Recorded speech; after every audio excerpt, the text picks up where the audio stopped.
Hello and welcome to Think for the Future podcast. My name is Akhtar and I am a behaviour and resilience mentor for Think for the Future. I'll be your host for today. So in case you don't already know who we are, Think for the Future run a behaviour and resilience mentoring program as well as PSHE workshops and assemblies in over 70 schools across the UK, covering topics of social and emotional resilience. Given the current situation, we have moved online and we are going to be releasing mentoring podcasts regularly on this YouTube channel. On each podcast, we will discuss a topic around social and emotional resilience, using our personal life experiences to bring these topics to life and give out useful advice and skills to use at home. Today, we are interviewing Nathan and Aaron, who both work in schools around Sheffield, and we will be discussing the topic of optimism. So I'll get straight to it, and I'll start off with, what's something positive you've both been doing or have been involved in during this week? Cool. I'll take that first. Straight off the bat, something positive. I've been frontline working. I've been working in Chaucer School. Really proud to say that. We've been supporting kids whose parents are key workers and those on safeguarding and things like that. Providing a safe place for childcare, essentially. But at the same time, I've been trying to make it meaningful for the kids because, as much as it's great having them in and everything, but I don't want it just to be a case of, we don't know how long it's going to go on for. I don't want it to be they get bored after a week.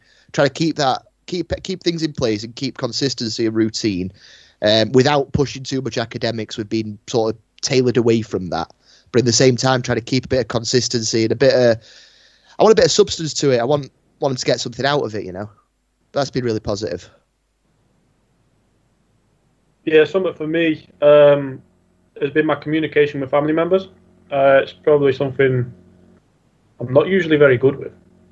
And so I might send the odd WhatsApp to my mum and dad. And when I say send, I mean reply. I'm never the first one to send a message.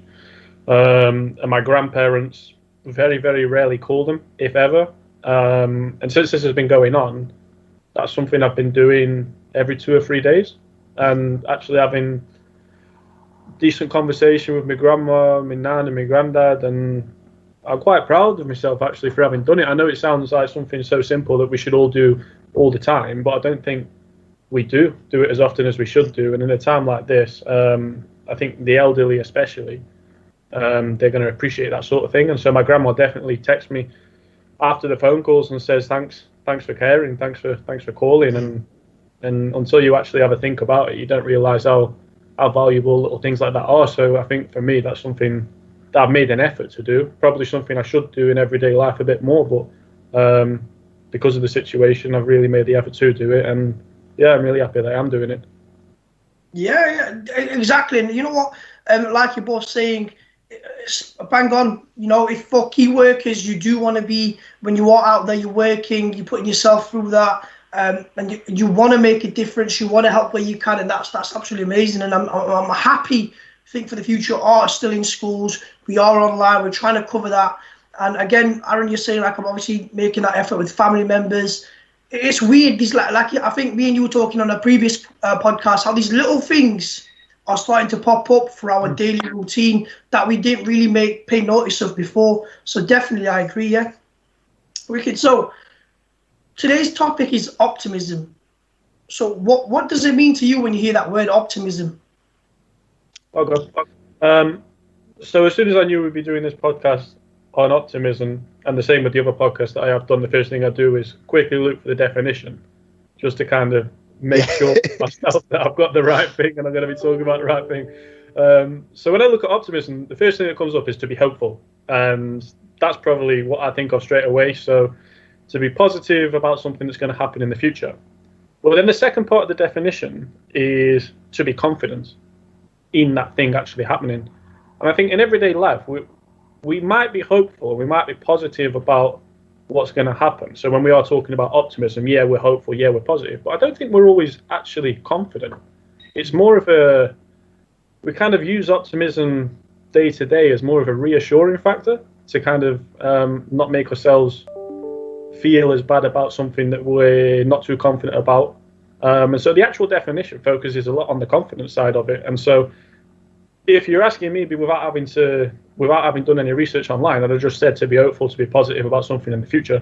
But actually looking at the definition, it comes up with the confidence side, and so that's this morning's really made me think about it. That's really cool. It's really cool.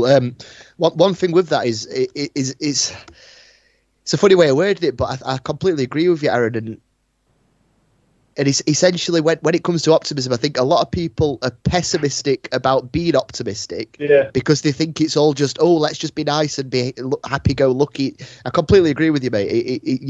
You've just thrown my mind there. Yeah, that's right. You have to be confident for it. And I think it's like a Conor McGregor thing almost, like that visualization. Visualize the good thing happening, make that part of your reality, and it does come to be. Yeah, definitely.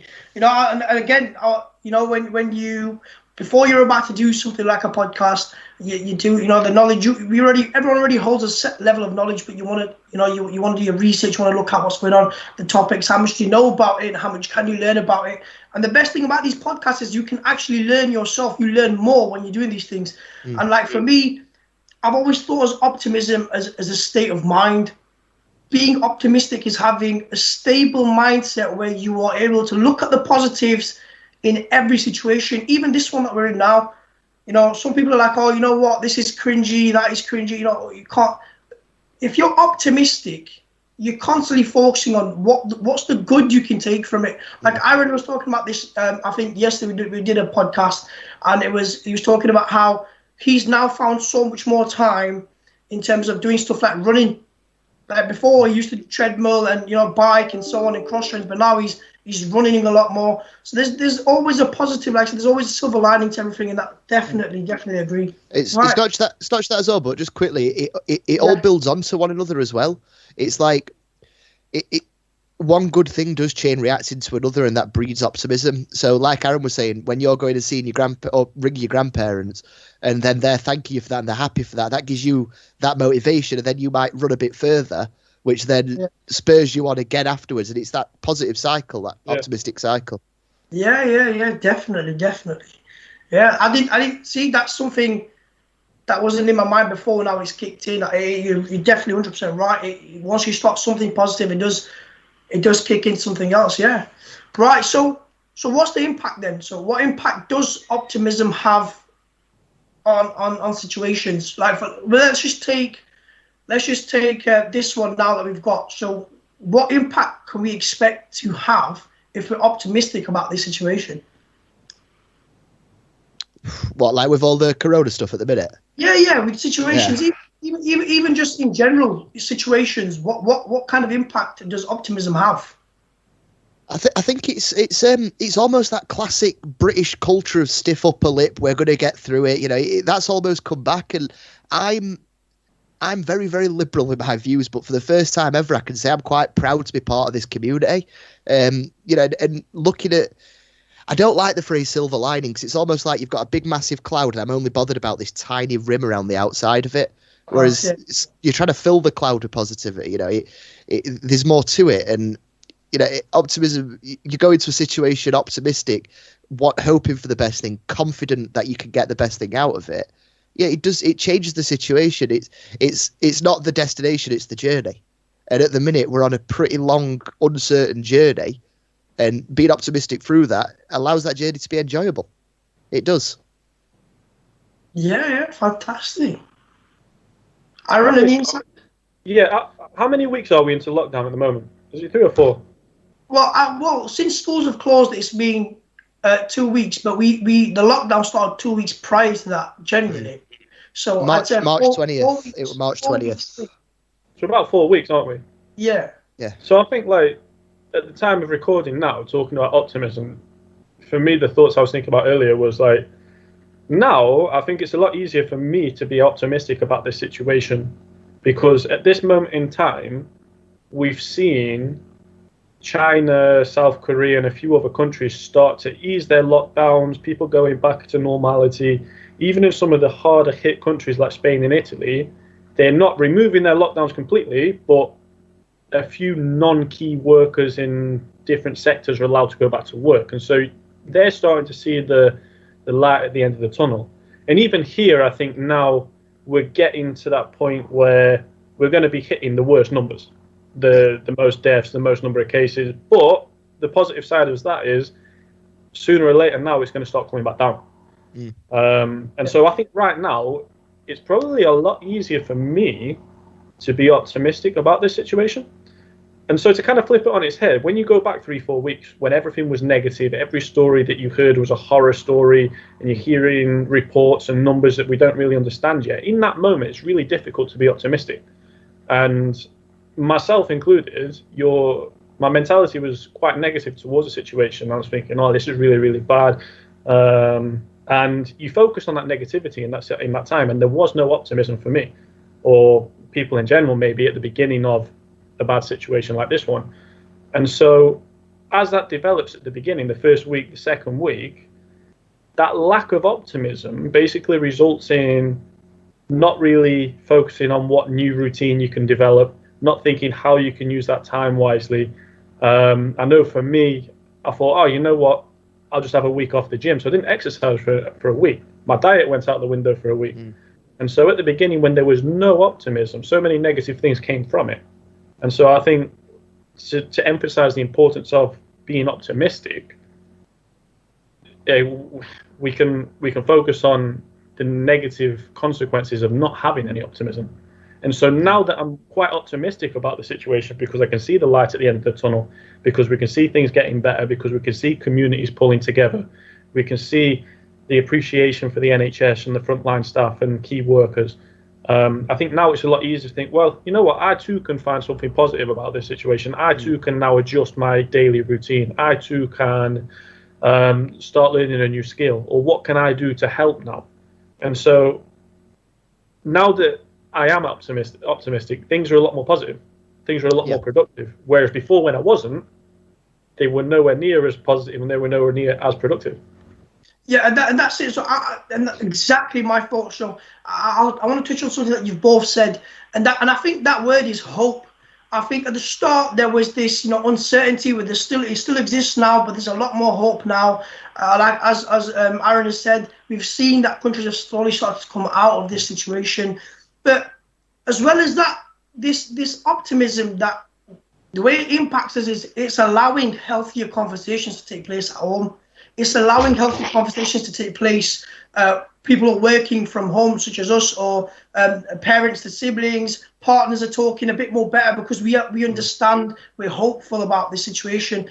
And it's creating a bit more of a healthier mind for individuals, which is really nice to see. Like, communities are getting together. People are more bothered about, right, let's just get together. Let's support where we can support. But the biggest thing I think optimism has done for us, especially this situation, is people have definitely got a higher chance of finding their own solutions. Like Aaron said before, like taking a week off gym, fair enough, right, okay, I need to start exercising again. Right, so what can I do? Right, okay, I've done this for 1 week, second week and third week, right, what am I going to do for week 4 and 5? Right, what can I do in the garden? What can I do at home? Is there anything I can do with kids at home that'll keep them occupied and busy?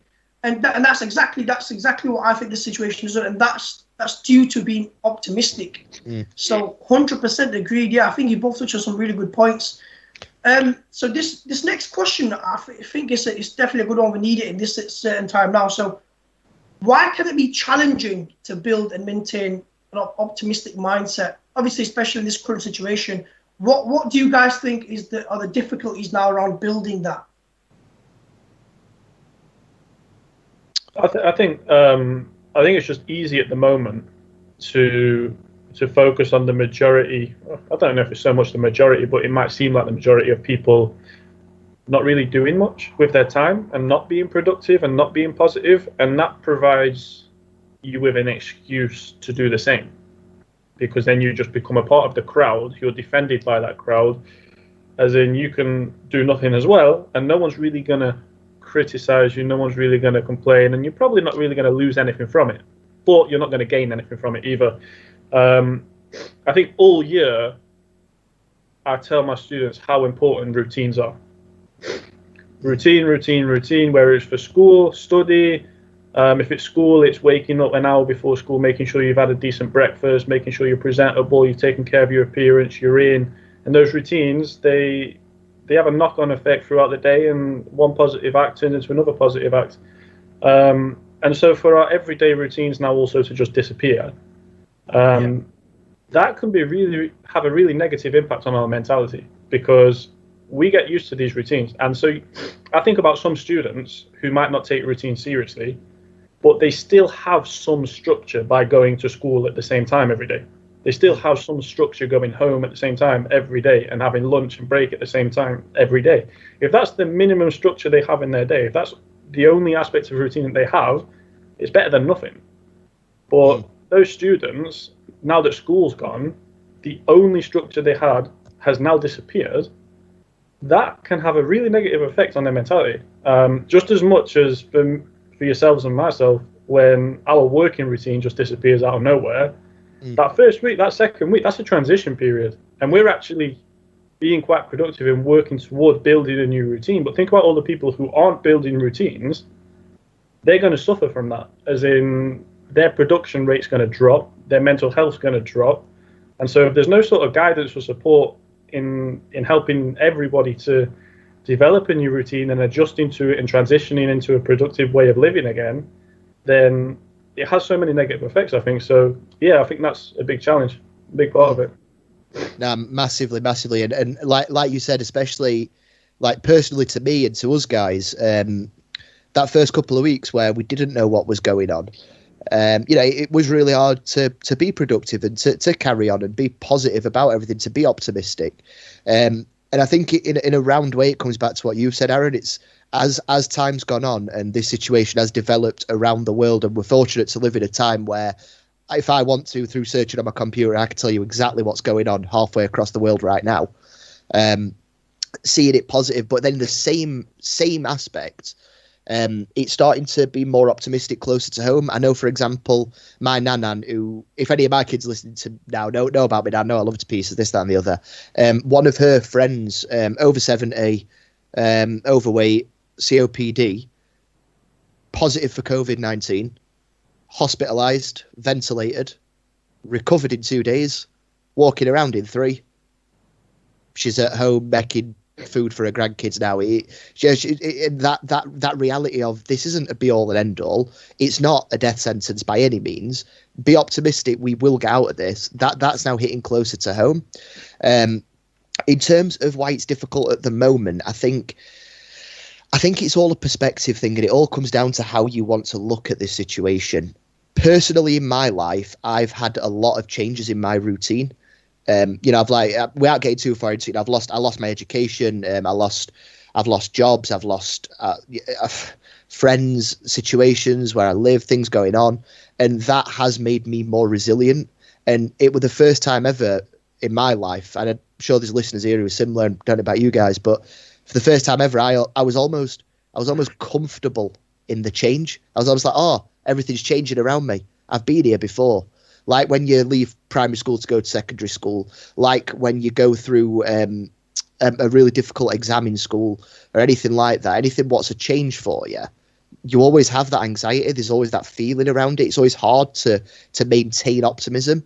But I kind of took a bit of solace in, I'm Nathan. I'm quite used to routines being changed. Actually, I've dealt with change before. I've dealt with difficulty, and it's that typical Kanye West, isn't it? What don't kill you does make you stronger, and it's a cliche, but it's so true. And anybody listening to this now, please take it from me that heed these words in 6 months' time. You will be a tougher, more resilient person for having gone through this. Yeah. You know what? 100%, Nathan, 100%. And I think like you've both hit the nail on the head with the hammer. And I go back to that same point. It's very confusing times. The world, it's not just one country or two countries. The world is facing this together, and at the same time, it's not like it's one and another. Everyone's facing this at the same time, and that's a very scary concept. And that's the big thing that I think it can demoralize people's mindsets. But that's the same reason we should hold in ourselves, in our heads, to motivate ourselves to be positive. You're not going through this on your own. You're not just by yourself. You're not locked away. Everyone is going through it at the same time. Everyone is feeling the same way. They're feeling these worries and these limitations. But that's exactly the reason why we should be more positive. We're all going through it, and we're all going to come out of it together. So definitely.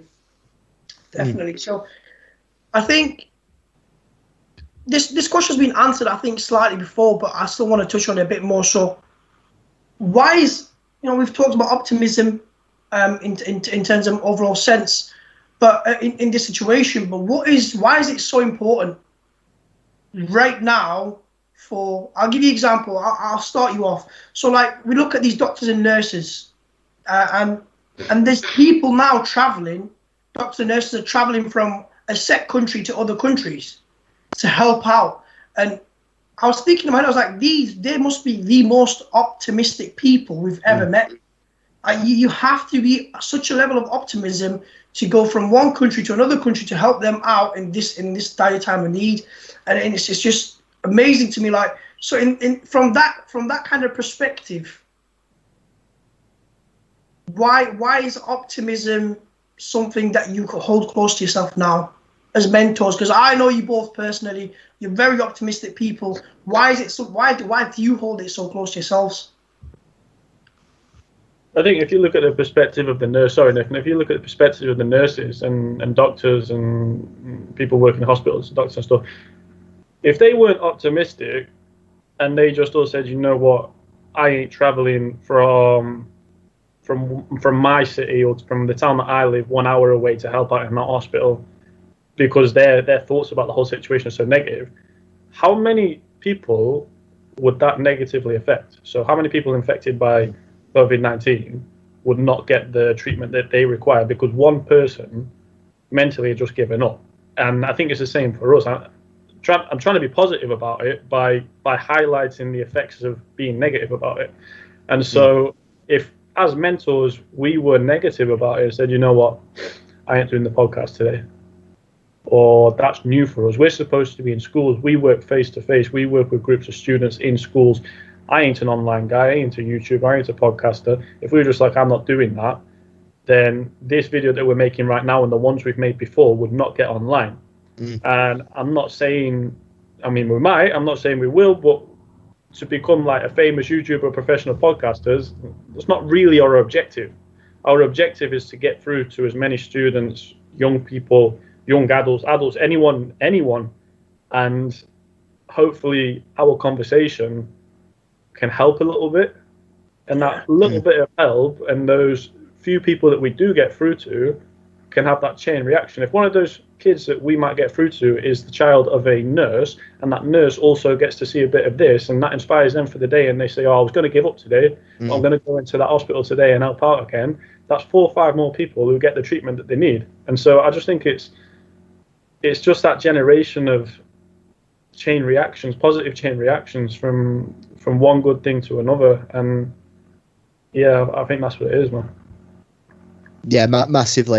And I think that is a special part of doing this, like what you've just said, Aaron, about, this isn't just for the kids who are going to be listening to this is for everybody. And if your parents are working frontline, go and ask them about it. Go and thank them for their efforts, because believe me, I'm proud of them, and you should be as well. And but to the question of why is it important to me now personally is, optimism breeds optimism, love breeds love, hate breeds hate as well. But if I can go into that optimistic, like you've said, Aaron, if we go into this optimistic and we pass that on to the students, they can then pass that on to their communities, and we end up starting something small, and it just rolls and snowballs right up to something big. And that's what we're aiming to do. And that's something for me, because then not only is that good for people listening, selfishly, it gives me a purpose. I woke up on the 16th of April today to send positivity out. That's what I did. That's a motivator. That's an optimism. Yeah, 100%. And this is the beauty of, I think, me and Nathan were discussing this before the podcast started, talking about how even these little things that we're doing now as mentors from home, some of them, obviously we think for the future, we've got some mentors in schools, some mentors at home, working from home, creating material, creating packs to go out to any individual who wants to download them. And that's the beauty of it. I think you've got to love what you do with that positivity. And following on from that, what I really want to kind of highlight today is, what do you guys do to build your optimistic mindset in difficult situations, especially? So what is it that you guys might think about, or? I would like to start this one. Go on, mate. Massively, is I'm gonna sound like a broken record here, but toughen your mind. Your mind is, I know it's not a muscle, it's an organ. Science teachers, please leave me alone. But you know, it's like a muscle. You can strengthen it. You can strengthen your mind. You know, mental toughness. I follow a guy called David Goggins. Anybody here who wants to search him up, anything, please do. We are strong creatures. Humans are strong animals. We are strong-minded, strong-willed. We can train that. You know, what do you do to build an optimistic mindset? You sit in pessimism. You embrace the negativity around you and you stand defiant. That's what you do. You stand there and you go, do you know what? All right, I don't really want to get up at 6 o'clock this morning. Oh, I'm getting up at 6 in the morning. That's what you do. You know, school's not proper at the minute. There's no point preparing something. Whoa. You're preparing something. Like, that's what you do. You have to stand there and look yourself in the mirror. You have to look your adversity and make it happen. That's what you have to do. And start off with something small. Anybody who knows me, and I've spread my story around this, I was severely overweight a few years ago. Do you think I started by running up hills? Do you think I started by fully cutting everything out my diet? I started by standing up off the sofa with no hands. And it's the same here. Don't jump head first into something too difficult. We're in a difficult situation, but be optimistic and start small. Do 5 press-ups. Anybody listening to this video, do 5 press-ups. Have that as your start. Anything, one little positive thing, and it will spiral onto other positivity, other optimism.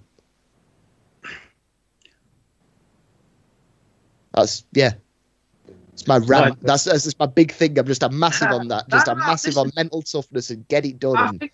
I think me and Aaron got caught up in what you were saying, because you know that we definitely said the passion is there, and you know, again, for me anyways, like for me, I'll be straight. I use a set thing, so I always think avoid getting hung up on one thing, avoid getting hung up on one mistake or one failure. You know, get over the past, be thankful, be grateful.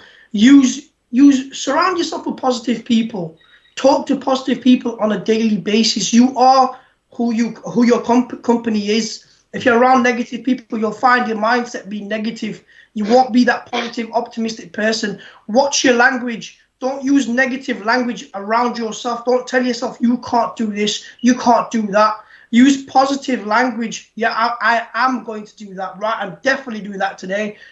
These little things will definitely be the way you build that optimistic mindset, where you can give yourself the solution to get out of different situations. And I 100% agree with Nathan. It's these small steps that count. It's the small steps that you start off by doing 5 press-ups, and by the end of the year, you do 100 press-ups a day on a regular. And that's what it is in terms of health, even mentally. Reading maybe a 1 page of a book that is to do with positivity or building resilience or developing oneself, 1 page a day. That's nothing major. Small acts go a long way. And more than anything, remember, even if someone lives a positive lifestyle, you're always going to have an up and down. There's not a single person on this face of this planet that's just everything is working out for them every single time, and it's amazing. No, everyone faces different ups and downs, and definitely take small steps. Just to add on that, lads, a personal experience or something that I did. So when I looked at this question, I thought back to a difficult situation where I had to develop my own optimistic mindset. And so, to paint the picture, I was playing football in America at the time. It was my second year there. I just moved to my second team, so I just had a transfer in a new team. And at the end of pre-season, I got injured, and I was injured for the season, so a year basically. And so it would have taken a year for me to recover and go through all the physio rehab and things. And so mentally, I was in a bad place. And it was in that situation where there was no one really around me in the same situation. There are a few lads with a few niggles or a few short-term injuries, so they're out for like 4 weeks or something. To them, those 4 weeks were massive. I understand that. But for me at that time, I'm thinking, I'm out for 12 months. You're out for a month. You can't compare to me. So that was my mindset at that time. And one of the ways I found something to use to help with my optimism was there was a basketball player at the time called Derrick Rose. He's still playing now in the NBA. When he was young, he was the MVP. So essentially, he was awarded the title of best player in the league. And he had an injury, different injury to mine, but he was out for a year, 12 months as well. And so he actually started releasing videos of all of the physio work, all of the recovery that he was going through. And he was talking really openly and emotionally about how he was feeling in this situation. And he made like a mini series. It's like 6 episodes, but they're about 5 minutes long on YouTube. I remember just following them. Every week they came out, I followed them. And the first week he was just talking and he started crying. And I was thinking, oh, if it's all right for him to be so down and upset about something he cares about, and it's all right for me to be down and upset about something that I care about. But then he moves on to using that emotion in his recovery exercises and his rehab, and focusing on the next step and the next step and the next step. And I found myself following what he was doing. My exercises were different. My physio was sending me different stuff because it was a different injury. But just seeing somebody else go through similar things, I think just it reassures us that we're not the only person and that there is a way out. That if somebody else is working to get out of a negative situation, that you too can work yourself out of a negative situation. And it's something I always tell my students in schools is, you've got all this technology, you've got all this Wi-Fi, you've got YouTube, you've got Instagram, you've got Facebook, you can go on Google and find articles and documents and things that are already prepared for you. Do it. If you're struggling with something, type in on your phone what you're struggling with, and you will find something positive that will help you through it. If you need help with something, use your phone, use your laptop, use your tablet. I mean, ideally, we have these people in real life around us, and we can approach people and we can work face to face with people. But being realistic, that's not always an option. It wasn't for me in that time. And so I relied on the technology at the time. But that technology, the resources that are on there, is provided by real people. And so you can either reach out to people face to face, and if you can't do that, there's always another way to find the support and to find examples and tutorials and advice on what you can be doing. I just think there's so much out there for people to use, and it's as simple as just telling your mind, as soon as you have a question, find the answer for it and just do it. I want to keep you just going there a little bit, Aaron, just before we finish off. And I think you already mentioned it, so I want to keep you going. So what's that one key message you want the listeners to take away from today? I think you've kicked on it, like using your tablets and so on, but just before we finish off, so what's one key message you both would like listeners to take today? So I think from that one, for me, it's use the resources that we have available and actually just look for the things you need to find. Like if you know you're lacking on confidence, literally type in on YouTube confidence and see what comes up, and watch a few videos, and I guarantee that one of them is gonna hit that point in your brain that for the information that you're looking for. It's just gonna tick that box for you. If you need inspiration, if you need some motivation to do something, type in on Google motivation. How to develop motivation, how to be confident, how to develop confidence, how to be optimistic. Like, we've been tasked today with a podcast on optimism. The very first thing I did as soon as I found that out was type in on Google definition of the word optimism, just to make sure I knew exactly what it was. It's not a problem not to know things. I think we've just got to make that choice all the time to find the information that we need, because we know what we need. We sometimes just don't look for the solution for it or the problems that we have. And so I just think we need to do that. Just if you're lacking something, find a way to increase it. Or if you don't know how to do something, look for the solution. The answers are out there. Yeah, massive, man, massive. I completely agree with all that. What my key message would be is, it's sort of in two parts of the same message. Is first things first is, if you're struggling, if you found it difficult, so's a lot of people, don't be downhearted on yourself. You're a human. You've got a mind, you've got a soul, you know, like it's a beautiful thing, the ability to be unhappy in a weird rounded way, because it means that you have happiness to compare it to. But the flip side of that is, and I don't see this happening enough, and I had to manually learn how to do this myself, but be proud of yourself when you do something productive. Praise yourself, tell yourself well done. I guarantee you, most people who are listening to this now, and you guys as well, it's a lot easier to put yourself down than it is to put yourself up. And I genuinely believe that it's a skill worth developing. When I do something well, I say well done to myself. People think I'm crazy. When I'm in the gym, people think I'm nuts. If I do something good, I'm like, yeah, go on, done it. And like, who's he speaking to? I'm speaking to myself.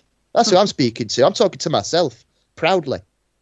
You know, that's something I've done. I've achieved it. Damn right, I'm proud of myself. You give yourself a kick up the bum, don't you, when you do something wrong? So you give yourself a pat on the back when you do something right. And like I said, anybody listening to this who listened earlier and did the 5 press-ups, well done. Anybody who hasn't done them, so you do them later. Do it when you've got the time. Do it when you're ready. Give yourself a couple of minutes. Do something productive. Just do a little thing. Go and say hello to somebody. Smile at somebody. But make sure after you've done it, you say, I did the right thing there. Build up that optimism. Build it up slowly. It doesn't have to be all at once. It takes time. That's my message. 100%. I don't think there's anything else for me left for me to say. I think you've both covered that amazingly, genuinely. And you know what? I thank you so much, guys, for coming on today. So thank you for listening to today's Think for the Futures podcast on optimism. Today, your presenter has been me, Akhtar, your host with the most. And we've been interviewing Aaron and Nathan. Hopefully, you found it useful for thinking about how we can build and maintain optimism. Make sure you subscribe to our YouTube channel and follow us on Twitter so you can keep up to date with all the new resources and videos we'll be posting for yourself. Until tomorrow, we'll see you again.